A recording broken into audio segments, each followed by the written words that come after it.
اللہم صلی علی سیدنا محمد وعلی سیدنا موسیٰ وعلی جمیع الانبیاء والمرسلین، اما بعد۔ اللہ تبارک و تعالی نے انسانوں کی ہدایت کے لیے انسانوں ہی میں سے جن افراد کو منتخب کیا ان کو نبی اور رسول کے خطاب سے نوازا اور انہیں اللہ نے اپنی وحی عطا فرمائی۔ ان میں حضرت موسیٰ علیہ السلام بھی ہیں۔ چند نبی ایسے ہیں جن کے احوال بچپن کے تقریباً یکساں جیسے ہیں، جیسے کہ رسول اکرم صلی اللہ علیہ وسلم کہ جب آپ پیدا ہوئے تو اس سے پہلے آپ کے والد کی وفات ہو گئی تھی، یا حضرت عیسیٰ علیہ السلام کہ جن کو اللہ نے بغیر باپ کے پیدا کیا۔ تو بچپن میں ان لوگوں کی زندگی عام لوگوں کی نگاہوں میں اس کی کمزور حیثیت والے فرد کی حیثیت سے گزری۔ حضرت موسیٰ علیہ السلام جس سال پیدا ہوئے اس سال کی اتفاق کی بات یہ کہ مصر کا بادشاہ فرعون تھا، اور اس کو نجومیوں نے یہ پیشن گوئی کر دی تھی کہ اس سال جتنے بچے پیدا ہوں گے ان میں سے کوئی نہ کوئی ایسا بچہ ہوگا جو آپ کی حکومت کے تختے کو الٹ دے گا۔ اس بات پہ نجومی متفق تھے، تو نجومیوں نے یہ بات فرعون مصر سے کہی تو اس کے دل میں یہ بات اتر گئی، اور انہوں نے یہ بھی کہا تھا کہ یہ جو قبطی قوم ہے اس میں سے کوئی بچہ پیدا ہوگا۔ تو فرعون نے حکم دے دیا کہ اس سال جتنے بھی بچے پیدا ہوں گے ان کو زندہ نہیں رہنے دیا جائے، ان کو قتل کر دیا جائے، البتہ جو لڑکیاں پیدا ہوں ان کو چھوڑ دیا جائے، اس لیے کہ ان کی ذات سے ہماری حکومت کو کوئی خطرہ نہیں ہے، اور وہ گھریلو خدمت کے لیے بھی استعمال میں آتی ہیں۔ لوگ جو ہے خدمت لیتے ہیں۔ فرعون جس قوم کے تھے وہ اپنے آپ کو برتر قوم سمجھتی تھی، اور حضرت موسیٰ جس قوم سے پیدا ہوئے تھے وہ اپنے آپ کو قبطی قوم میں شمار کرتے تھے۔ تو حضرت موسیٰ بھی اسی سال پیدا ہوئے، لیکن ان کی پیدائش کے ساتھ ہی اللہ نے ان کی ماں کو وحی کے ذریعے اطلاع دی کہ موسیٰ کی ماں، تم اپنے اس بیٹے کو جو بحر قلزم بہہ رہا ہے وہاں فرعون کے شہر سے، تم اس میں ایک کشتی میں بنا کے رکھ دو اور اس میں ڈال دو، اس لیے کہ جیسے ہی یہ بات خبر ملتی تو فرعون کے کارندے آتے اور اس بچے کو اٹھا کر لے جاتے، اور جو وحشی طریقہ اپنایا جاتا تھا بچوں کے قتل کا وہ کیا جاتا۔ قرآن کریم نے اس واقعے کو خاص طور پر تذکرہ کیا کہ فرعون کی طرف سے یہ قبطی قوم کو یہ ظلم اور اذیت سے دوچار کیا تھا فرعون نے۔ حضرت موسیٰ علیہ السلام کو ان کی ماں نے ایک کشتی میں ایک خاص جو ہے پالنا میں رکھ دیا، اور ان کی بڑی بہن جو تھی اس کو کہا کہ تم اس کی نگرانی کرو کہ یہ کشتی پر یہ بچہ جا رہا ہے تو کون اس کو لے رہا۔ اتفاق سے اس بچے پر نگاہ فرعون کی یا اس کے گھر والوں کی پڑی، تو فرعون کے دل میں اللہ نے ڈالا کہ تم اس بچے کو اپنے گھر میں لے جاؤ۔ دوسری طرف فرعون کا یہ حکم تھا کہ ہر بچے کو قتل کر دیا جائے، اور اللہ کی منشا یہ تھی کہ جو نبی ہوگا جو اس کے تختے کو پلٹے گا اس کی پرورش بھی اسی کے گھر میں ہو۔ تو فرعون جن نے اس بچے کو دیکھا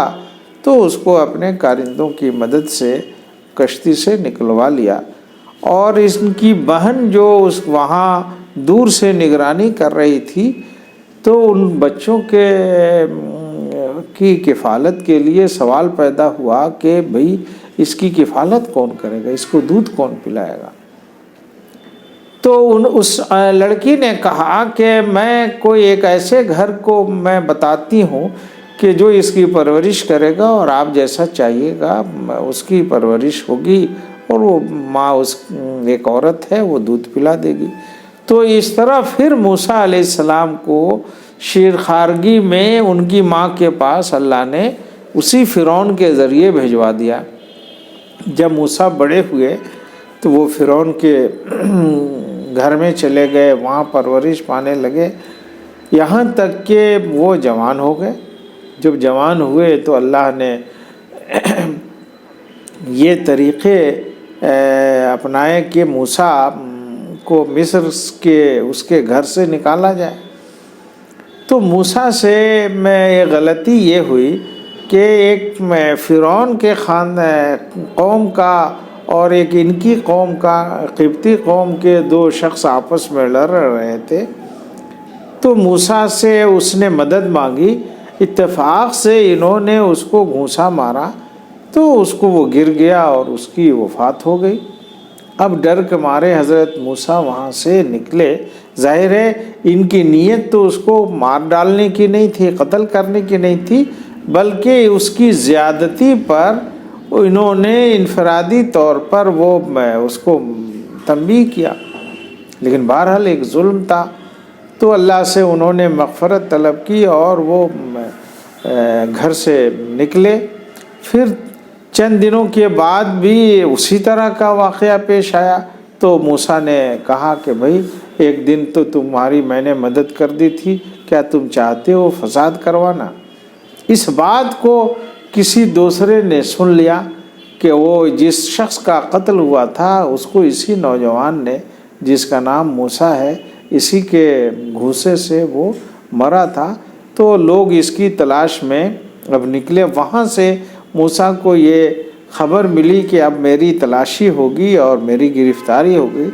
تو وہاں سے وہ بھاگ کر مصر سے باہر کے علاقے میں ایک گاؤں دیہات کا علاقہ جو مدین کہلاتا ہے، وہاں یہ چلے گئے۔ وہاں جب گئے تو ایک گاؤں کے باہر ایک کنواں تھا، وہاں ایک کوئی سایہ دار درخت تھا، وہاں یہ بیٹھ کر آرام کرنے لگے۔ اور ان کو بھی پیاس لگی تھی، تو دیکھا کہ کنویں کے اوپر بکری چرانے والے، اس میں مرد بھی تھے عورتیں بھی تھیں، وہ اپنے بکریوں کے لیے پانی ڈول سے بھر رہے ہیں اور پلا رہے ہیں۔ ان میں دو لڑکیاں ایسی تھیں جو شرم کے مارے وہ ڈول سے پانی نہیں بھر رہی تھیں، تو موسیٰ نے ان کو پیشکش کیا کہ اگر آپ اجازت دیں تو میں آپ کی بکریوں کے لیے کنویں سے پانی نکال کر یہاں گرا دوں۔ تو انہوں نے اجازت دی، اور موسیٰ علیہ السلام نے، ایک جوان آدمی تھے، ان بکریوں کے لیے کنویں سے ڈول بھر کر پانی پلا دیا، اور پھر جا کر وہاں بیٹھ گئے، انتظار کرنے لگے کہ بھئی اب میں کیا کروں۔ ادھر یہ دونوں لڑکیاں ایک نبی کی جو ہے بیٹیاں تھیں، تو وہاں وہ گھر آئیں تو انہوں نے اپنے باپ سے اس واقعے کا تذکرہ کیا کہ ایک صالح نوجوان ملا اور اس نے ہماری بکریوں کے لیے پانی پلا دیا، تو کیوں نہیں ابا آپ اس کو اگر ضرورت ہے تو اس کو اجرت پر رکھ لیجئے تاکہ وہ آپ کا کام بھی کرے۔ ہمیں لگا کہ وہ ایک پریشان حال مسافر ہے اور وہ مدد بھی چاہتا ہوگا۔ اب ان کے دل میں اللہ نے، ان لڑکیوں کے دل میں اللہ نے بات ڈالی، اور انہوں نے اپنے والد سے جا کر یہ بات کہی،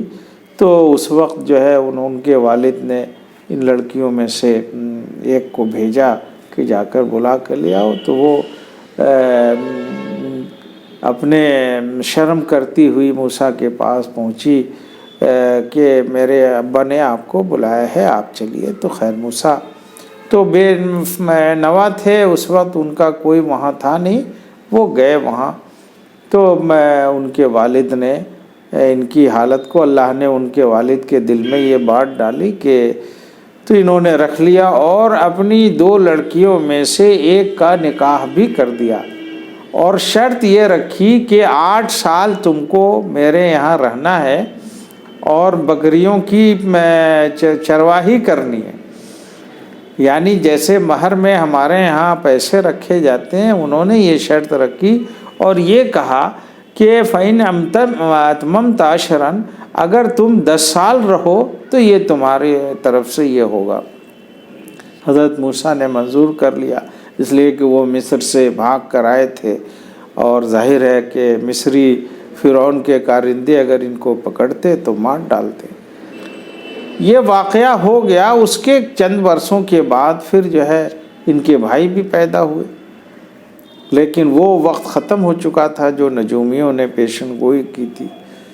تو حضرت موسیٰ یہاں 8 سال رہے، اور 8 سال کے بعد جب ان کو خواہش ہوئی کہ نہیں اب ہم دوبارہ اپنے وطن مصر کو جائیں، تو اپنی بیوی حضرت سارہ کو ساتھ لیا اور وہاں سے وہ نکلے۔ جب راستے میں شام کا وقت تھا وہ گئے تو انہوں نے دیکھا کہ موسم جو ہے ٹھنڈے کا ہے، اور دور سے کوئی کسی جگہ پہ آگ کی چمک روشنی نظر آ رہی ہے۔ حالانکہ وہاں پتھروں سے آگ جلانے کا اس وقت رواج تھا، لیکن صوفیہ کہتے ہیں کہ پتھروں چکماک جسے کہتے ہیں،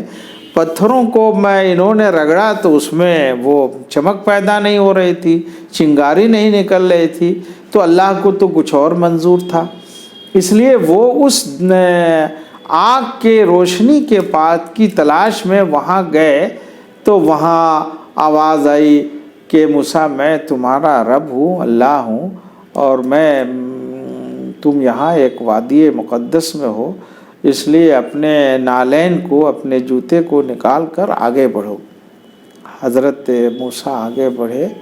لیکن حضرت موسیٰ اس تجلی کی تاب نہ لا کر وہ بے ہوش ہو کر گر گئے۔ انہوں نے خواہش کی اس موقع پر یا کسی اور موقع پر کہ رب آپ اپنی تجلی کو ہمیں دکھلا دیجئے، تو ظاہر ہے رب جو بارگاہ ہے، اللہ نور السماوات والارض، وہ تو زمین و آسمان کا نور ہے۔ یہ انسان کی یہ جو جسمانی حیثیت ہے، یہ آنکھ ہے، یہ دل ہے، اس دنیا فانی میں وہ اللہ کی اس نور کو دیکھنے کی تاب نہیں لا سکتی ہے، اس لیے وہ بے ہوش ہو کر گر گئے۔ تو بہرحال وہاں اللہ نے ان کو نبوت عطا فرمائی، اور وہاں کے بعد وہ پھر مصر گئے۔ تو اللہ نے ان کو حکم دیا کہ اب تم اور جاؤ فرعون کے پاس اور اس کو میرا پیغام سناؤ کہ وہ ظلم کو چھوڑ دے اور ایک اللہ کو مانے۔ تو فرعون نے کہا کہ میں تو سب سے بڑا رب میں ہوں، الہ میں ہوں، لوگ میری عبادت کرتے ہیں، اے موسیٰ میرے علاوہ کون تمہارا رب ہے؟ تو موسیٰ نے کہا کہ نہیں، میرا رب تو وہ ہے جو زمین کو پیدا کیا، آسمان کو پیدا کیا۔ تو بہرحال وہ مشہور واقعہ ہوا۔ پھر اس کا حامان جو اس کا وزیر تھا، اس کو کہا کہ حامان لوگوں کو دھوکہ میں ڈالنے کے لیے کہ ایک ایسا اونچا مکان بناؤ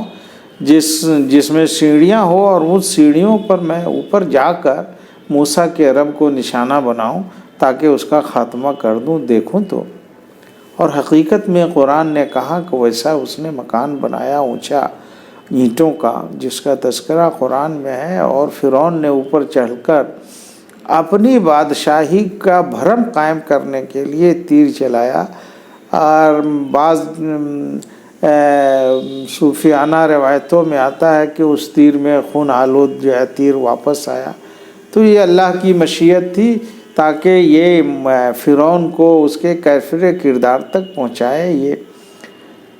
تو اس طرح اللہ نے حضرت موسیٰ کو وہاں کیا۔ لیکن جب موسیٰ وہاں گئے تو موسیٰ کو کہا کہ نہیں، یہ تم جادوگر لگتے ہو جو میری عوام کو بہکا رہے ہو، اس لیے میں چاہتا ہوں کہ تمہاری سچائی کیا ہے اس کو جانچوں۔ تو موسیٰ علیہ السلام کو اللہ نے 9 معجزے عطا فرمائے تھے۔ وہ معجزے ایسے تھے، ان میں 2 معجزہ تو ایسا تھا جو ان کے ہر وقت ساتھ رہتا تھا، یعنی اگر وہ اپنی ہاتھوں کو روشن بنانا چاہتے جس سے روشنی پھوٹتی ہو تو اپنے بغل میں ایسے دباتے تو یہ ہاتھ جو ہے چمک سے روشن ہو جاتی اور پورا علاقہ روشن ہو جاتا۔ دوسرا یہ کہ اگر ان کی جو عصا تھی، ان کی جو لاٹھی تھی جس کو لے کر وہ چلتے تھے، اس میں خوبی تھی، اگر وہ ڈال دیتے تو وہ سانپ کی شکل اختیار کر دیتا تھا لوگوں کی نگاہوں میں۔ تو اللہ نے حضرت موسیٰ کو جو اور دیگر معجزات عطا فرمائے تھے تو اس میں یہ بھی تھی۔ تو فرعون نے کہا کہ نہیں، میں تو تمہارا یہ جادو ہے، میں ایسا نہیں ہونے دوں گا، اور اس نے اپنے شہر کے تمام بڑے جادوگروں کو جمع کروایا اور یہ خاص دن متعین کیا کہ اور پھر موسیٰ کو بلوایا گیا کہ دیکھیں تم کامیاب ہوتے ہو یا جادوگر۔ تو جادوگروں نے جادو سے اپنی ان کی جو رسیاں تھیں وہ زمین پہ ڈالیں، تو زمین پر ڈالی تو وہ مختلف قسم کے سانپ بن گئے۔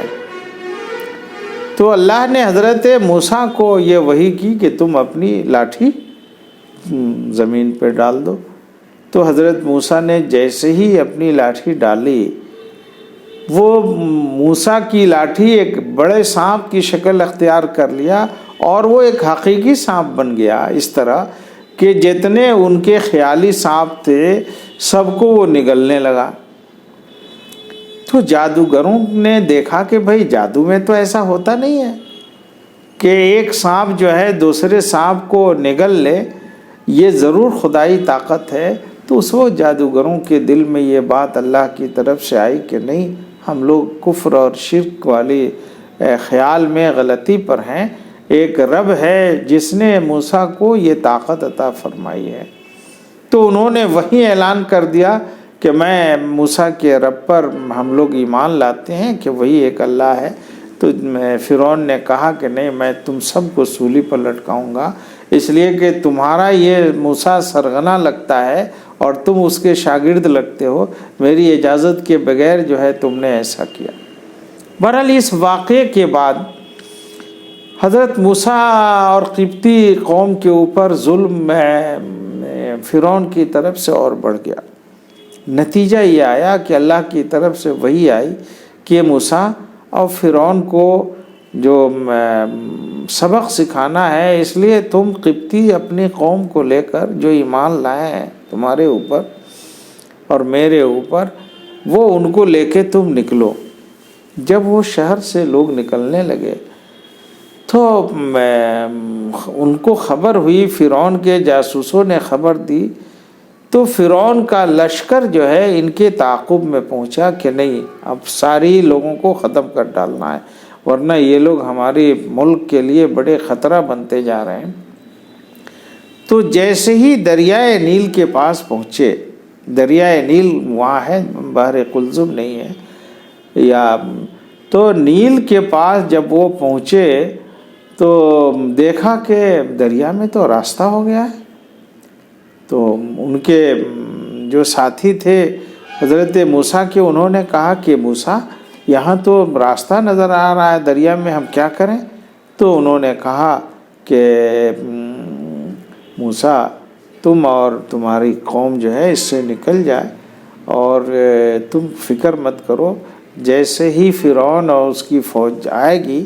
تو اس کو ہم اسی دریا میں غرق کر دیں گے۔ تو جیسے ہی یہ لوگ پار ندی کے اس پار چلے گئے تو دوسری طرف سے فرعون اپنے لشکروں کے ساتھ پہنچا۔ تو اللہ نے فرعون کو ایک نمونہ کے طور پر بنانا تھا، تو جیسے ہی فرعون اور اس کے سارے لشکر دریائے نیل میں پہنچے، اللہ تبارک و تعالیٰ نے جو راستہ بنایا تھا پانی کو ہٹا کر، وہ پانی کو پھر آپس میں ملا دیا، وہ سارے ہی اس کی فوجی اور وہ غرق ہو کر ختم ہو گئے۔ البتہ اللہ نے فرعون کی لاش کو اس سمندر سے نکال کر باہر پھینکوا دیا۔ فرعون جو جوار بھاٹے اٹھتے ہیں پانی کے، تو اللہ نے جب وہ مر گیا تو اس کی ناش کو اٹھا کر پھینکوا دیا، اور اس کی میت کے لیے کو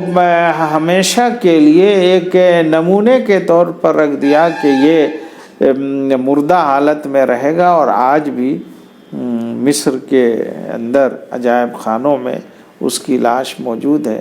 جو لوگوں نے وہاں کے مقبروں سے بعد میں نکالا، اور اس کا جب ٹیسٹ ہوا تو اس میں سمندر کے پانی کے نمکین کے آج بھی اثرات پائے گئے۔ مصر میں ہوتا یہ تھا کہ جو بادشاہ مرتے تھے تو مرنے کے بعد ان کو جب دفن کیا جاتا تھا تو ان کے ساتھ ان کے زر و جواہر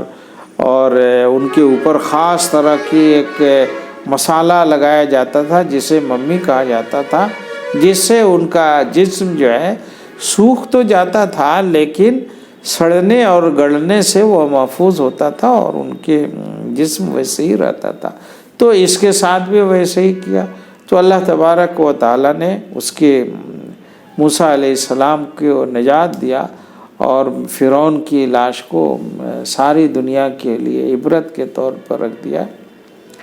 وہاں سے موسیٰ علیہ السلام اپنی قوم کو لے کر چلے تو صحرائے سینا تھا، وہاں کہیں کوئی سایہ نہیں، کوئی درخت نہیں، لیکن اللہ نے حضرت موسیٰ کو پھر وہاں ایک خصوصیت عطا فرمائی کہ اس دریائے، اس صحرائے سینا میں بادلوں کا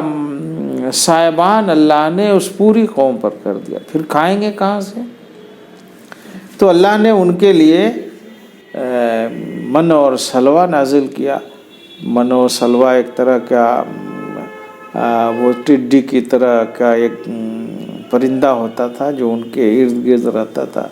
تو اللہ کی طرف سے وہ ملنے لگا۔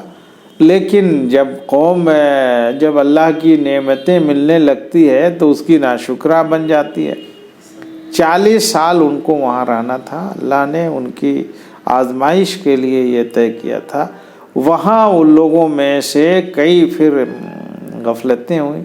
پہلی غفلت تو یہ حضرت موسیٰ سے کہا کہ موسیٰ ہم اس کھانے پر اب صبر نہیں کریں گے، ہمارے لیے تو اب ساگ سبزی اور دال ترکاری اور پیاز والا سامان آپ تیار کروائیے، اللہ سے دعا کیجیے کہ وہ بھیجے۔ تو اللہ سے انہوں نے، حضرت موسیٰ نے کہا تو حضرت اللہ کی طرف سے حکم آیا کہ تو پھر یہ نعمت ان کو موقوف کی جاتی ہے، اور ان کو حکم ہوا کہ تم اب شہر کی طرف چلو۔ پھر اسی زمانے میں حضرت موسیٰ کو توریت کی تختیاں اللہ نے پہاڑ کے اوپر جو ہے عطا فرمائی۔ 40 دن کے اعتکاف کے لیے گئے وہاں، اور وہاں حضور صلی اللہ علیہ وسلم کی حدیث میں یہ تفصیلات ہیں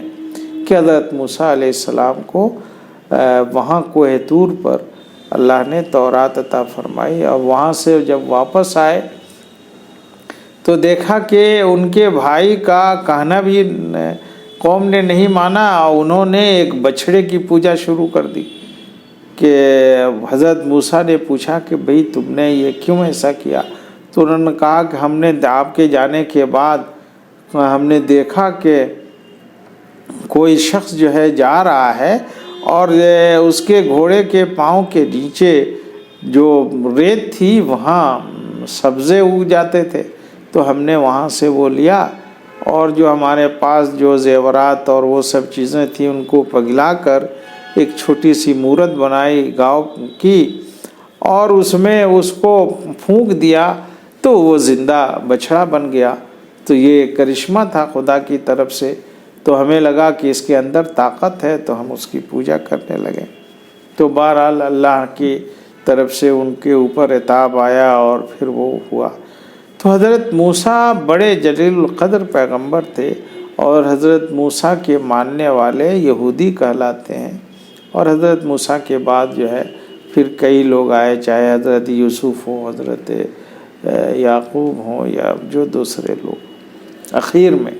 اخیر میں حضرت عیسیٰ علیہ السلام آئے۔ تو یہ جو ان کی خوبیاں تھیں حضرت موسیٰ کی، وہ بڑی زبردست تھی، اور انشاءاللہ اگلے موقع پر ہم باقی جو ان کی خوبیاں تھیں اور 9 جو ان کے معجزے تھے، ان میں باقی معجزے کون سے تھے وہ انشاءاللہ ہم آئندہ مجلس میں بیان کریں گے۔ وآخر دعوانا الحمدللہ رب